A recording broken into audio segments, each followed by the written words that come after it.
যেটা ফাইন্ডিং সেটা হচ্ছে এটা কোনো স্যাবোটাস ছিল না, এটা আর্কের পরবর্তী বৈদ্যুতিক আর্কিং এবং বৈদ্যুতিক শর্ট সার্কিটের কারণে এই আগুনটা লাগে।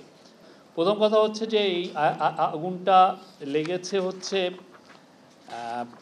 কার্গো ইয়েতে, এবং এর আগে প্রথম যে অবস্থাটা ছিল যে এই তদন্ত কমিটি পেয়েছেন যে বিভিন্ন কুরিয়ার এজেন্সির জন্য নির্ধারিত 48টি ছোট ছোট লোহার খাঁচার অফিস ছিল সেখানে।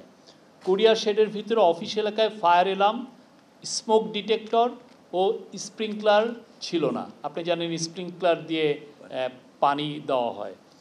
কোনো অগ্নি নির্বাপক হাইড্রেন্ট ছিল না। কোনো ধরনের নিয়মের তোয়াক্কা ও সতর্কতা ছাড়াই পলিথিনে মোড়ানো কাপড়ের রোল, রাসায়নিক পদার্থ, সংকুচিত বোতলের পারফিউম এবং বডি স্প্রে, ইলেকট্রনিক জিনিসপত্র, ব্যাটারি, ওষুধজাত পণ্যের কাঁচামালের মতো অত্যন্ত দাহ্য এবং অন্যান্য দাহ্য পদার্থ এলোপাতারিভাবে সেখানে স্তূপকৃত করে রাখা হয়েছিল। আচ্ছা, আগুনটা লাগে হচ্ছে 2:09 এবং প্রথম এটা দৃশ্যমান হয় স্মোক হচ্ছে 2:15 এবং এটা 14:15 আর কি। এখানে প্রথম একজন আনসার কর্মী এটা প্রথম এটা ডিটেক্ট করেন। তো এটার বাইরে থেকে সর্বপ্রথম দৃশ্যমান ধোঁয়া দেখা যায় হচ্ছে 14:15 মানে 2:15 সর্বপ্রথম প্রত্যক্ষদর্শী একজন আনসার কর্মী। আর সিভিল এভিয়েশন কর্তৃপক্ষের সর্বপ্রথম অগ্নি নির্বাপক গাড়ির আগমন ঘটে হচ্ছে 2:22।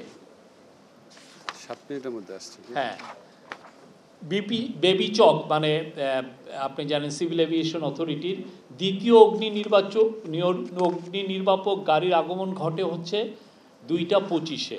আর উত্তরা ফায়ার ব্রিগেডের সর্বপ্রথম অগ্নি নির্বাপক গাড়ির আগমন এর সময় হচ্ছে 2:50। তো ফায়ার সার্ভিসেস অগ্নি নির্বাপনের যারা এসছিলেন, যেই গাড়িগুলো এসছিলেন, তারা যেই সমস্যাটা ফেস করেন সেটা হচ্ছে তারা দেখেন যে 1500 ডিগ্রির উপরে তাপমাত্রা সহ সম্পূর্ণরূপে বিকশিত আগুন, ঘন ঘন তালা লাগানো লোহার গ্রিলের উপস্থিতি, ফায়ার হাইড্রেন্টের অনুপস্থিতি, অজানা রাসায়নিক পণ্যের উপস্থিতি, অপর্যাপ্ত পানীয় ফোম, কাঠামোগত ধস এবং ধ্বংসাবশেষ ধসে পড়া।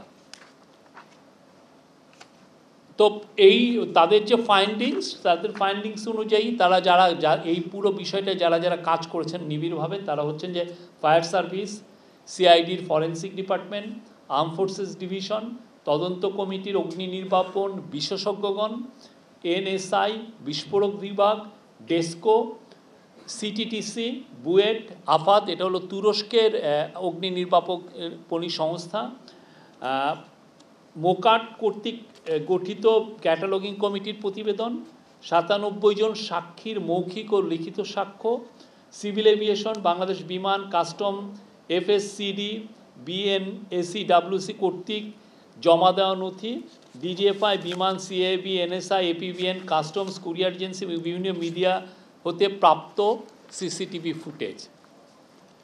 তো ওনাদের যেটা ফাইন্ডিং সেটা হচ্ছে এটা কোনো স্যাবোটাস ছিল না, এটা আর্কের পরবর্তী বৈদ্যুতিক আর্কিং এবং বৈদ্যুতিক শর্ট সার্কিটের কারণে এই আগুনটা লাগে। আর আর্কের পরবর্তীতে শর্ট সার্কিটের কারণে কুরিয়ার শেডের বর্ধিত অংশের উত্তর পশ্চিম কোণের পাশাপাশি অবস্থিত কয়েকটি কুরিয়ার এজেন্সির খাঁচাগুলোর মধ্যবর্তী স্থানে অগ্নিপাতের সূত্রপাত হয়। তুরস্ক হতে আগত বিশেষজ্ঞ দল, বুয়েট বিশেষজ্ঞ, অগ্নি নির্বাপক বিশেষজ্ঞ এবং সিআইডি ফরেন্সিকের প্রতিবেদনে উল্লেখিত অগ্নিকাণ্ডের কারণ নিশ্চিত করা হয়েছে। আর অনুসন্ধানে প্রাপ্ত প্রধান ত্রুটিসমূহ আপনারা জানেন যে এই জায়গায় এটা ওনারা জানতে পেরেছে, এই অনুসন্ধানে আসে যে মোট 7টি 2013 সালের পরে এখানে 7টি বড় অগ্নিকাণ্ড ঘটেছে, যেটা হয়তো অনেকগুলো নিউজও হয়নি। একটা হচ্ছে যে, এবং এখানে ফাইন্ডিংস ছিল যে এটার প্রতিরোধ এবং নির্বাপনে সিভিল এভিয়েশন অথরিটির তেমন কোনো প্রাতিষ্ঠানিক সক্ষমতা ছিল না।